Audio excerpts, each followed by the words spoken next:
Olá. Concluído esse passeio pelo primeiro momento do nosso plano, em que eu apresentei o curso para vocês, inclusive falando um pouquinho sobre projeto de pesquisa, falando um pouquinho sobre artigo científico, sobre a relação de ciência e dados e pesquisa científica, a gente agora vai para o nosso segundo momento, em que a gente conversa um pouco sobre perguntas e respostas gerais sobre ciência e dados. Vocês vão observar que as perguntas que eu trago a partir de hoje, na verdade, são um detalhamento da nossa ementa. A nossa ementa destaca ciência e dados enquanto área de conhecimento, que é a pergunta 2, o perfil do cientista de dados, que é a pergunta 3, os campos de atuação, que é a pergunta 4, as etapas de um projeto de ciência e dados, que é a pergunta 5. Então, são perguntas bem objetivas que a gente tem aqui, não é? O ideal é que a gente tivesse boas referências ou mesmo bons assistentes para ajudar a gente nesse percurso. Eu diria para vocês que o principal papel do cientista de dados é aprender a aprender coisas novas. Então tem que ser uma pessoa que se adapte, não se incomode com uma dúvida. A gente está num mundo em que as coisas acontecem muito rapidamente, está tudo mudando muito, né? E agora a gente tem os assistentes que vêm para nos ajudar. Vocês observam que a minha primeira pergunta vem, inclusive, em inglês, sobre qual seria o melhor livro em relação à introdução à ciência de dados, já relembrando para vocês também a importância da língua inglesa, né? Eu estou procurando pelo melhor livro em inglês, porque provavelmente vai estar escrito em inglês aquele livro que a comunidade científica internacional adota como principal referência. Para responder essas perguntas, eu vou tentar fazer um exercício aqui com o meu Copilot, que tem embarcado nele uma das versões do ChatGPT. Eu vou perguntar isso para ele. Esse é um projeto interessante de ciência de dados, né? Por exemplo, o que acontece com o chatbot, como o ChatGPT. Então, ele recebe textos ou estímulos em linguagem natural, realiza alguma etapa de pré-processamento, de modelagem, para que tenha, ao final, um modelo preditivo consiga responder ao meu estímulo, à minha pergunta, com um padrão similar do ser humano. Tá? Bem bacana como é que é possível acontecer essa mágica. Essa mágica acontece com muita ciência de dados. Então, observe o que é que ele respondeu à minha pergunta. Eu estou aqui em busca de referências. E como preditor, não existe garantia de que ele vai me entregar as melhores respostas.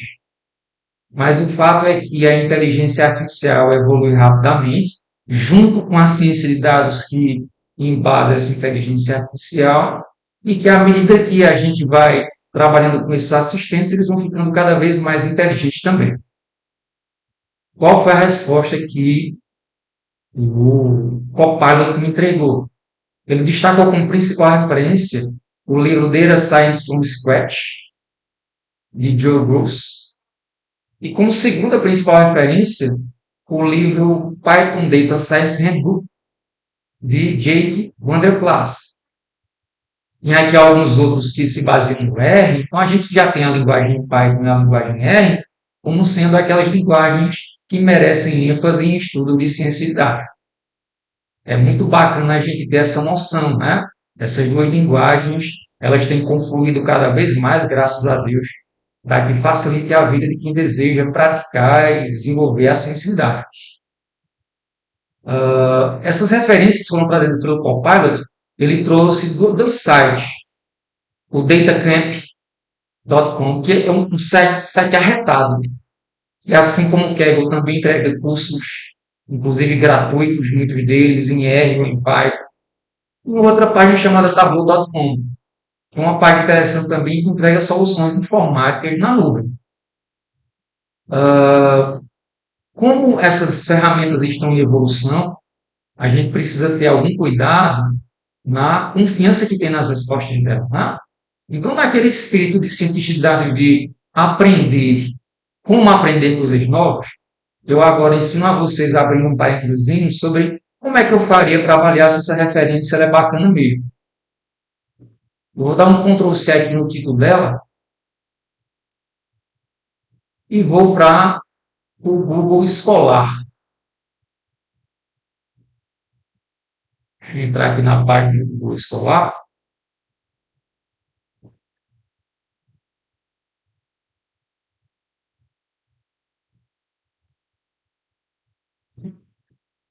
Vou dar um Ctrl V lá naquele título que ele destacou do GeoBruce.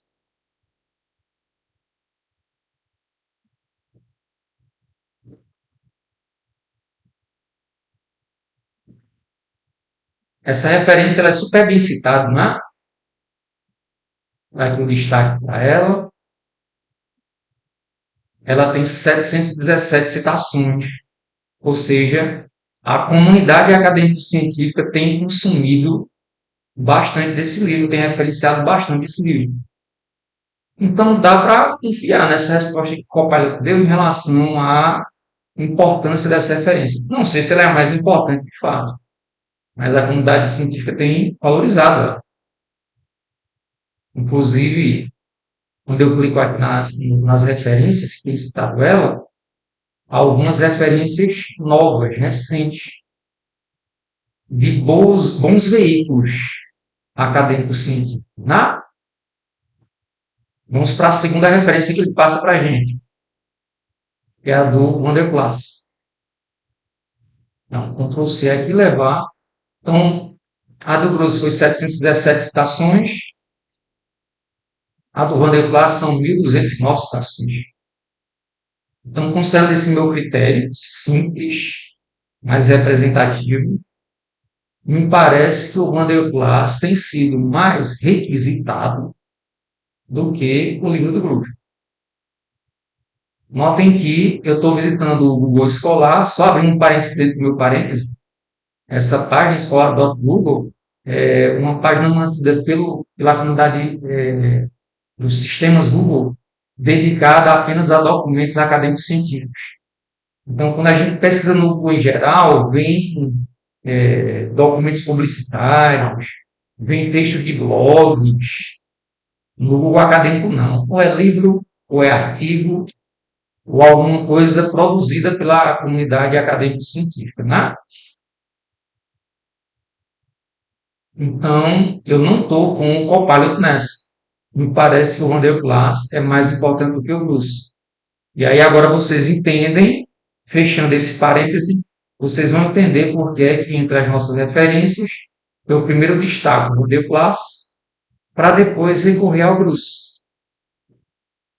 Seguindo lá com essa mesma metodologia, eu realmente percebi que entre as referências que existem, essas duas são das mais consumidas. Então, respondi aqui a primeira pergunta utilizando o assistente do Copilot. Vamos para a segunda pergunta. Essa prática que eu estou realizando com vocês aqui é uma prática de ciência. O Copilot tem um exemplo crasso de um bom projeto de ciência. Né? Segunda pergunta.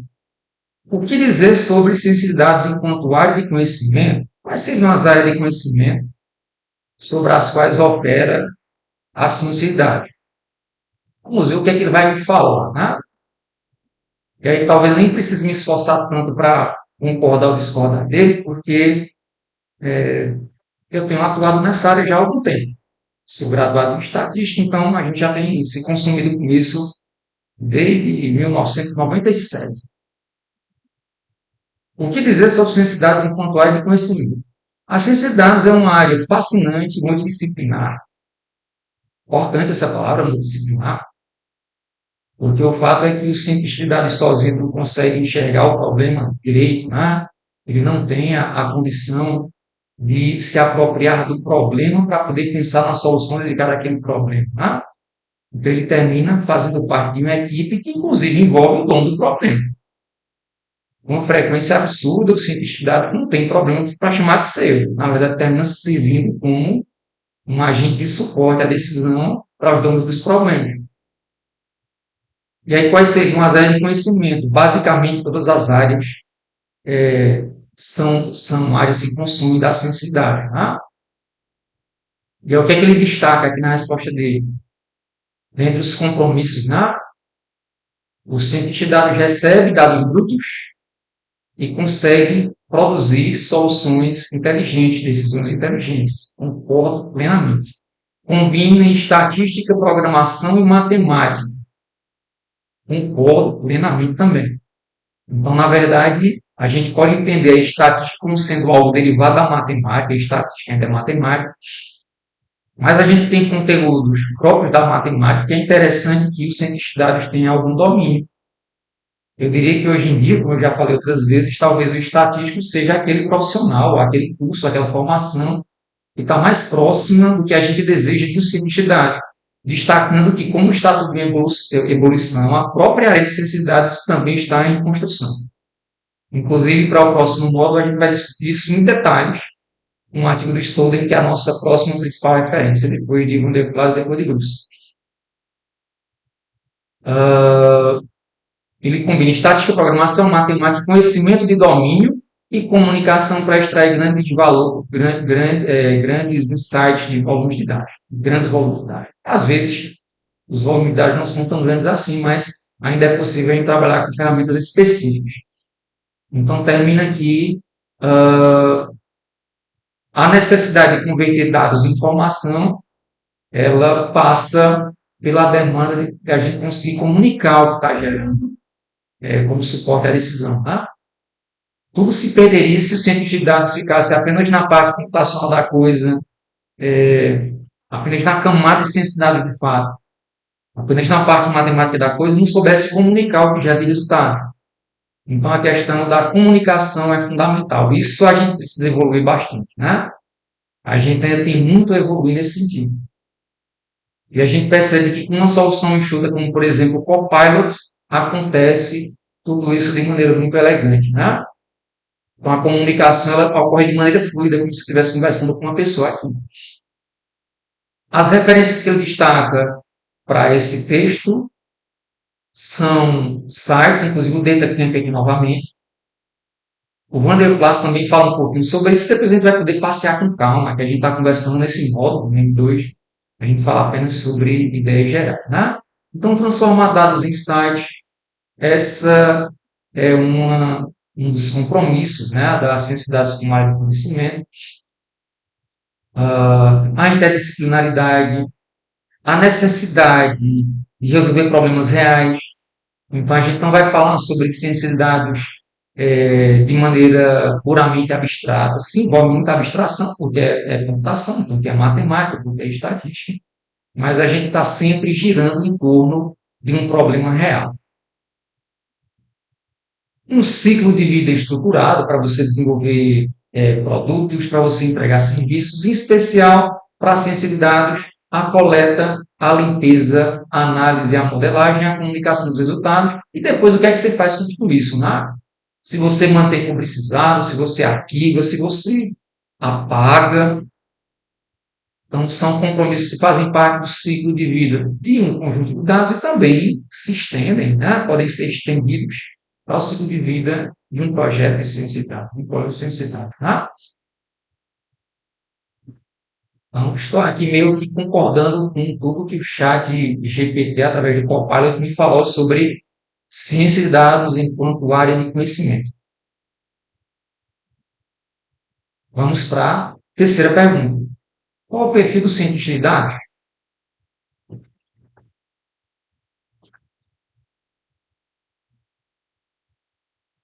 O perfil do cientista de dados é uma combinação de habilidades técnicas, pensamento analítico e comunicação clara.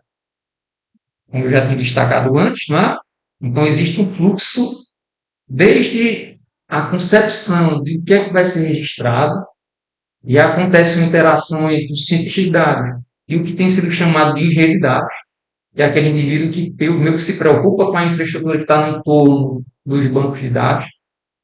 Então, em sintonia com o cientista de dados, variáveis começam a ser coletadas ou começam a ser priorizadas para que a gente tenha estruturas de dados particulares para realizar esse conjunto de habilidades técnicas. O pensamento analítico crítico, vocês percebem que o cientista de dados ele não apenas concorda com o que está sendo entregue, mas por ser cientista, ele tem sempre o senso crítico, o senso investigativo em tudo que é entregue.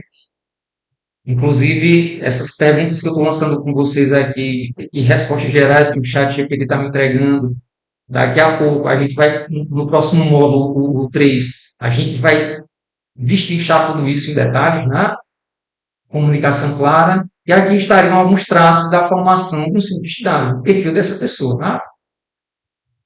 Tem que ser capaz de escutar, em particular, né? Na formação multidisciplinar, a gente primeiro aprende a escutar os stakeholders, os tomadores de decisão, os donos dos problemas, as partes interessadas, os parceiros. Um cientista de dados é aquele cara que para e escuta sobre o problema. E à medida que escuta, tem perguntas interessantes sobre o problema. Às vezes a pessoa, a dona do problema, não consegue falar com clareza sobre o problema que tem. Então é importante a nossa capacidade de saber escutar e de saber se comunicar com essa pessoa e com os outros que estão em volta. Domínio técnico. Então é importante dominar a linguagem de programação, em especial Python e R. Eu incluiria também aqui SQL, é extremamente importante para você conseguir chegar a um projeto de ponta a ponta. Talvez alguma coisa de interface também para ajudar você a dialogar com quem está na camada de interface com o usuário, quem está na camada de banco de dados. Olha, precisa ter esse domínio. Mas fundamental as linguagens como Python e R. No nosso curso a gente está se dedicando a Python, mas é muito bom saber da sinergia que existe entre as duas, né? Nós não teríamos tempo de se dedicar às duas agora, mas vocês vão ter vídeos em que a gente fala um pouquinho sobre R, o próprio canal resolve. Além de ferramentas de análise de dados e alguns pacotes especiais que, inclusive, a gente vai ver nessa disciplina, como o PyTorch, como o Scikit-learn, como o Pandas e assim por diante. Capacidade de análise, conhecimento sobre aprendizado de máquina, inteligência artificial. É importante que o cientista de dados saiba onde é que ele está se inserindo. Na verdade, hoje ele tem ganho força porque, por exemplo, a inteligência artificial tem ganho cada vez mais espaço. Né? Um exercício que eu estou fazendo agora com o ChatGPT é um exercício, é uma ilustração de como como a inteligência artificial interage com a gente. Né? Então, junto desse bolo maior que seria a inteligência artificial, a gente tem um pedaço relativamente grande dedicado à ciência de dados. E um dos pedaços de interseção entre os dois mundos seria o aprendizado de máquina, que é uma das entregas que acontece na ciência de dados para alimentar os agentes inteligentes. Então, a ciência de dados encapsula o que constrói, por exemplo, em equações matemáticas capazes de fazer predições, como está acontecendo aqui agora com o ChatGPT. Então, existe uma equação matemática que opera sobre esses textos pré-processados que eu lanço para poder me entregar essa sequência de palavras que vem bem organizada. Boa comunicação, eu diria que é a principal deficiência da gente da área de exatas e também, né, o seguinte, na área de tecnologia da informação. Curiosidade e pensamento crítico, eu diria que além de crítico seria científico. Estou aqui um pouco discordando do que o ChatGPT traz. Pensamento científico, que envolve complexidade, envolve um método, envolve objetivos claros, envolve a possibilidade de você replicar soluções. Então, o pensamento científico, que a gente já viu, quando eu conversava com você sobre epistemologia, também é importante para esse perfil do cientista de dados. Né? O cientista de dados, eu diria que é o cientista que fornece subsídios para os outros cientistas, por exemplo. Então, massa a resposta que ele entregou aqui. Vamos para a próxima pergunta. Quais os campos de atuação do cientista de dados? Eu já antecipo que é difícil enxergar uma área em que o cientista de dados não venha a atuar. Ele trabalha em tudo que é área. Na verdade, você escolhe onde deseja trabalhar. Ele termina trazendo alguns exemplos aqui. Né? Negócios, marketing, analisando o comportamento do consumidor, segmentação de mercado, previsão de vendas, otimização de campanhas publicitárias. E às vezes as campanhas acontecem de um jeito muito sutil, o cientista de dados está lá pensando em tudo isso. Exemplo, será que é melhor eu colocar doces numa prateleira mais baixinha, no meu supermercado, ou é melhor colocar numa prateleira mais elevada? Qual o público consumidor de doces? Né? Você tem as crianças, você tem jovens. Qual seria a melhor altura para você colocar esses produtos para ficar fácil das pessoas visualizarem aquele produto? É um exemplo simples em que a ciência de dados atua para promover aquela otimização da oferta das relações de consumo. Né? Sobre o comportamento do consumidor, sobre a previsão de vendas. Então, a gente tem aqui um histórico de vendas de determinado produto e com esse histórico a gente consegue prever o quanto vai ser daquele produto no próximo mês, para me ajudar, por exemplo, com o mercado a definir quanto desse produto eu preciso ter em estoque no próximo mês. Né? Então, são coisas que o cientista de dados termina realizando. Na saúde, o diagnóstico assistido por dados, a gente pode enxergar aqui, por exemplo, a realização de exames por imagem, como radiografias, como mamografias, como ressonâncias magnéticas, e podem ser passados como conjuntos de dados para que uma máquina aprenda a fazer predições se determinada mancha na imagem se trata de um tumor maligno, por exemplo. Né? Então, essa já é uma realidade hoje em dia.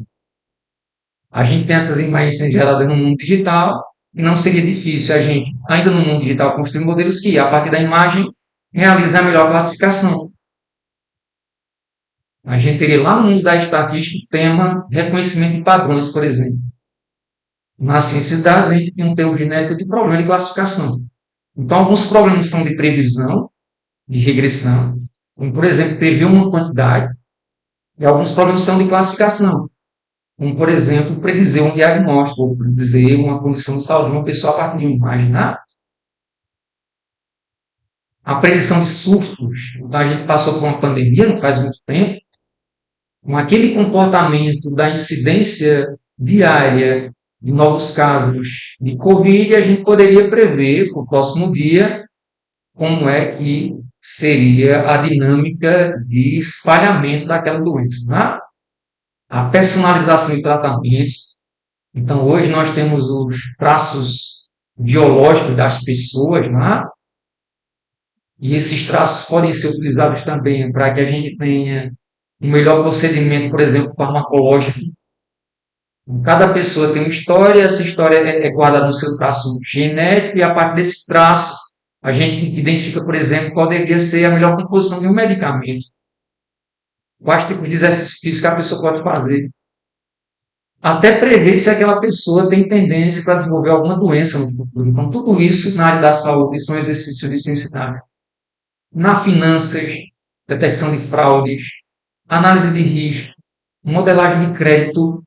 Então, é fácil de agora entender porque é que quando você deseja um cartão de crédito, você preenche um conjunto de informações para que a bandeira, aquela empresa, te permita comprar fiado no nome da empresa. Né?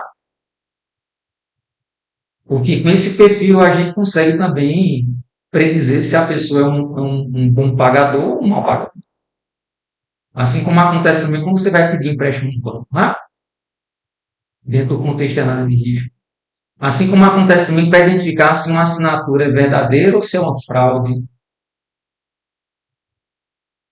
Você tem lá um conjunto de assinaturas, você digitaliza, assim como você faria com uma radiografia, você consegue identificar se aquela assinatura é de quem é o dono de uma conta bancária ou se é uma fraude, alguém tentando roubar. Algoritmos de investimento, então imagina, você tem lá o mercado financeiro acontecendo agora, as ações com valor mais alto, mais baixo, e é possível, através da ciência de dados, a gente construir algoritmos que digam os melhores locais a investir, as melhores quantidades a investir. Tecnologia e internet, recomendação de conteúdo, que é uma constante hoje, né? Por que é que as Big Techs são Big Techs, né? Como, por exemplo, o Google, como, por exemplo, o Facebook? Porque elas conseguem promover publicidade customizada. Então, as publicidades que eu recebo, as propagandas que eu recebo na minha caixa de e-mail, ou enquanto eu navego no Google, provavelmente vão ser diferentes das que vocês recebem. Porque a depender do que eu busco, a depender do que eu curto ou que eu não curto, eu vou deixando as minhas pegadas, os meus rastros. Vejam mais uma vez a importância da ciência de dados, né? A gente vivencia a criação de dados com tanta abundância, então eu estou aqui passeando com vocês pelo meu computador, navegando pela internet porque o Copilot está conectado à internet e estou deixando meus rastros que permitem que, por exemplo, a Microsoft e as outras Big Techs consigam saber o que é que eu consumo para poder entregar uma experiência personalizada. Logística e cadeia de suprimentos, otimização de rotas. Então, eu estou numa origem e desejo fazer um conjunto de entregas. Imagina uma empresa que trabalha com distribuição. Né? Eu tenho diversas rotas entre uma localidade A e uma localidade B. Qual seria o melhor roteiro a seguir? Isso depende da qualidade das vias, depende da velocidade do trânsito, depende de condições climáticas. Então, são variáveis que, quando você aglutina, elas terminam meio que fugindo da capacidade do ser humano em tomar decisões racionais sozinho. A ciência de dados também está ali para ajudar nesses problemas de otimização, de previsão de demanda. No grupo Mesó, a gente trabalha muito nesses assuntos, otimização de rotas, previsão de séries temporais, demandas em particular, né? Gestão de estoques, como eu tinha falado para vocês ainda há pouco. Então, você consegue prever o que vai ser demandado no futuro e, com isso, você consegue promover uma melhor gestão de estoques, né? E paga disciplinas de administração, sabe que ter estoque é ter dinheiro parado, o dinheiro está lá no estoque. Então, o ideal seria eu estar fazendo esse dinheiro circular de alguma maneira que não no estoque. O problema é que eu preciso ter alguma coisa em estoque para garantir ao meu cliente a entrega do que ele precisa. Então, termina que na gestão de estoques otimizada, você tem aquele estoque mínimo que garante a entrega para o que vai ser demandado. Eu só consigo fazer isso com alguma assertividade se eu conseguir predizer o futuro que vai ser demandado. Né? Então, a ciência de dados também ajuda nesse sentido. No setor público, nas políticas públicas, a análise de dados populacionais, por exemplo, a gente vivencia agora o problema da seguridade social, qual deve ser a idade mínima para se aposentar, de maneira a garantir que o sistema se sustente, né? Planejamento urbano, a gente fala muito sobre cidades inteligentes, qual deve ser, como é que deve ser a coleta de lixo, como deve ser a distribuição de sensores de trânsito, onde é que devem estar alocados é, equipamentos de segurança, agentes de segurança, educação, análise de desempenho estudantil, personalização de ensino e predição de evasão escolar, se determinado método de ensino ele pode ser aprimorado, em que momento, de que maneira, né?